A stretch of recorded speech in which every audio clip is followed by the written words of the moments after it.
Lecture du livre de Ellen G. White, intitulé Le ministère de la guérison. Chapitre 17. L'emploi des remèdes. La maladie a toujours une cause. La négligence des lois de la santé lui ouvre la voie. Beaucoup souffrent par suite des fautes de leurs parents.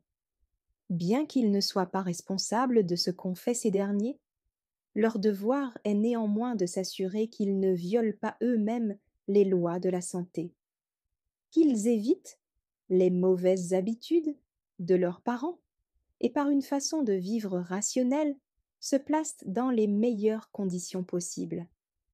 Le plus grand nombre cependant souffre par leurs propres fautes. Ils négligent les principes de la santé dans leur manière de manger, de boire, de se vêtir et de travailler. Et ces erreurs ont des conséquences inéluctables. Lorsque la maladie les surprend, au lieu d'en reconnaître la véritable cause, ils murmurent contre Dieu.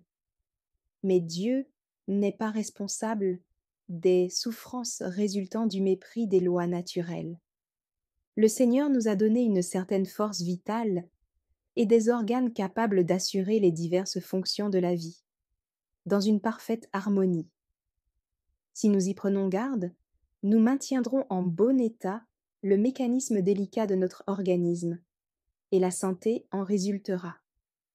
Mais si nous gaspillons cette force vitale, notre système nerveux fera des emprunts à ses réserves, et lorsqu'un organe sera malade, tous seront affectés. La nature supporte beaucoup d'abus sans révolte apparente. Mais un jour vient où elle réagit et, par un effort énergique, cherche à se débarrasser des effets des mauvais traitements qu'elle a subis. C'est ce qu'on appelle la maladie, laquelle se manifeste par de la fièvre ou des douleurs. Les remèdes rationnels. Lorsqu'on abuse de la santé au point de provoquer la maladie, celui qui est atteint peut souvent faire pour lui-même ce que nul autre ne peut accomplir à sa place. Il faut d'abord s'assurer de la nature exacte de la maladie et agir intelligemment pour en faire disparaître la cause.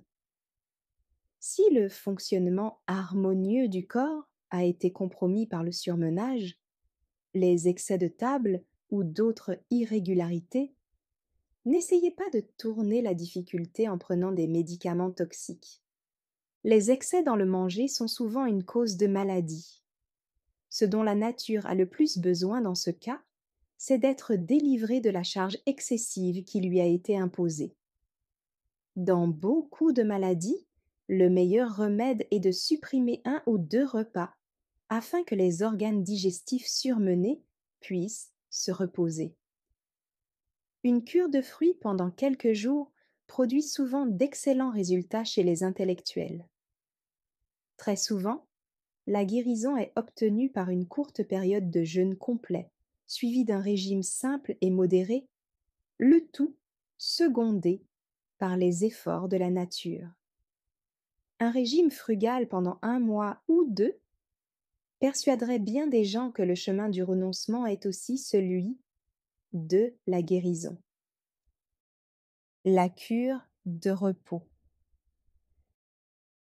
Certains se rendent malades par surmenage. Pour cela, le repos complet, exempt de tout souci, accompagné d'un régime alimentaire très simple, est chose essentielle. Ceux dont le cerveau est fatigué et qui ont les nerfs ébranlés par un travail sédentaire continuel seront soulagés en faisant un séjour à la campagne, loin des complications et des soucis de la vie. Se promener dans les champs et les bois, cueillir des fleurs, écouter le chant des oiseaux est pour eux le meilleur remède. Pour les malades et pour les bien portants, l'eau pure est l'un des plus précieux bienfaits du ciel. Son emploi judicieux procure la santé. Elle est le breuvage offert par Dieu aux hommes et aux animaux. Buvez-en beaucoup. Elle répond aux besoins de l'organisme et aide la nature à résister à la maladie.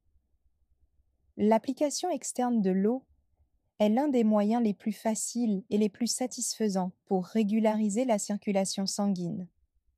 Un bain froid ou neutre est un excellent tonique.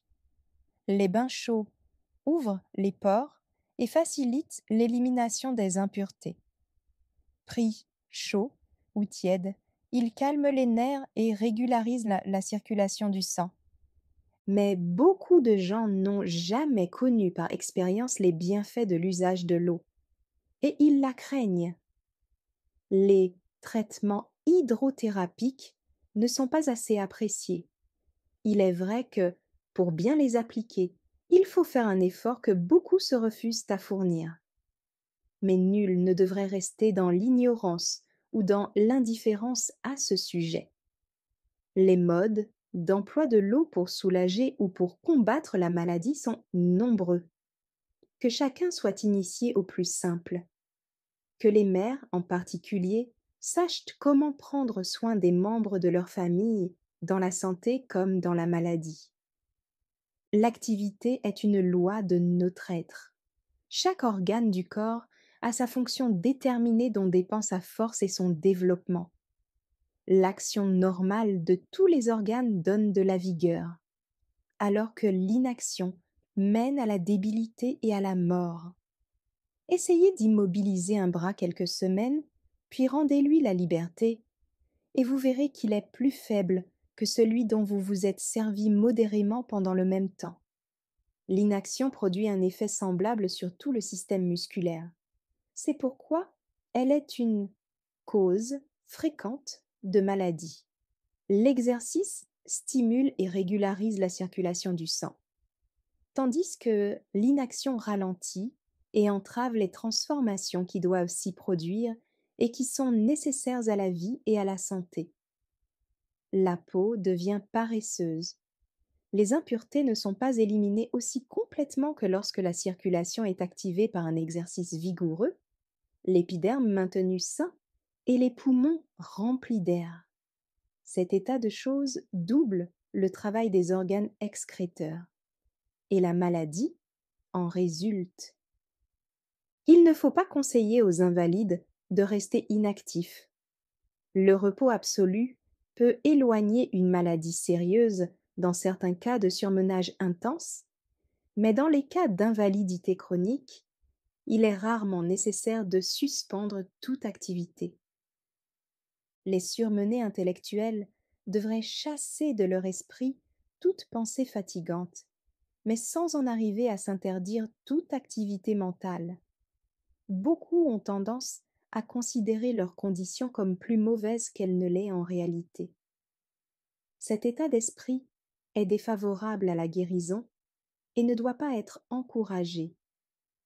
Les pasteurs, les professeurs, les étudiants ou autres intellectuels sont souvent malades en raison d'un surmenage cérébral non tempéré par l'exercice physique. Ils auraient bien besoin d'une vie plus active. Des habitudes strictement tempérantes, jointes à des exercices appropriés, assureraient à tous les travailleurs intellectuels la vigueur mentale et physique et leur donnerait une grande puissance d'endurance. Ceux que les travaux physiques ont épuisés ne devraient pas être encouragés à abandonner toute activité manuelle. Mais, pour être bienfaisantes, il faut que leur besogne soit systématique et agréable. L'exercice en plein air est le meilleur. Il doit être fait de manière à fortifier les organes affaiblis. Il importe de s'y adonner avec plaisir.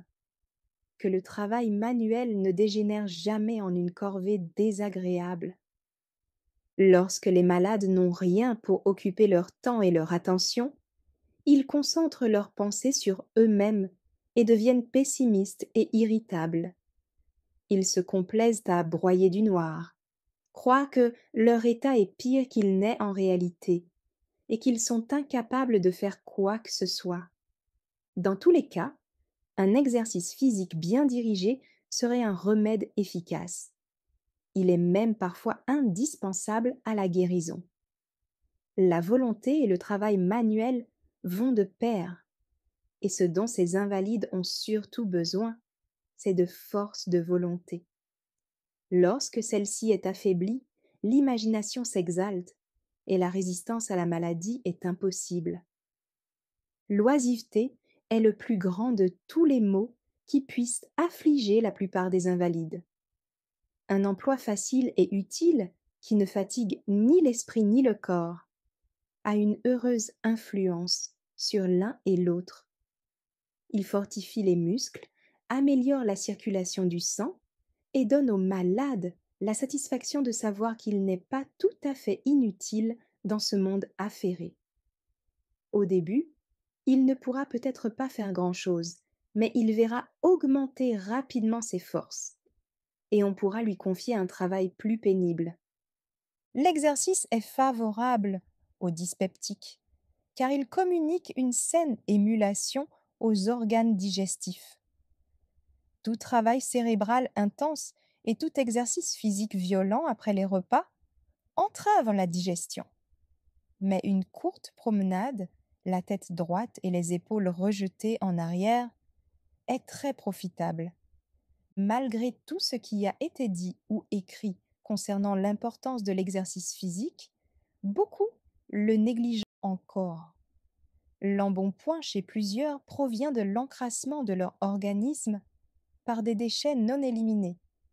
D'autres s'affaiblissent et maigrissent parce que leurs forces vitales sont épuisées par les efforts nécessaires à l'assimilation d'un excès de nourriture.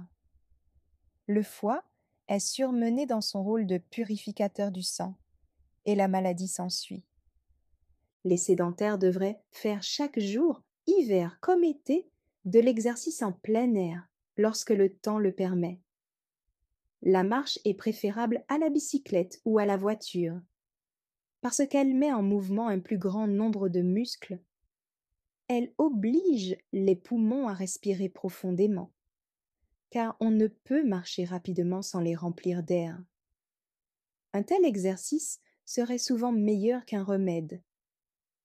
Les médecins ordonnent parfois un voyage sur l'océan, une saison aux eaux, un changement de climat, alors que, dans bien des cas, une nourriture frugale et un exercice agréable et sain rendraient la santé au malade, tout en lui épargnant du temps et de l'argent.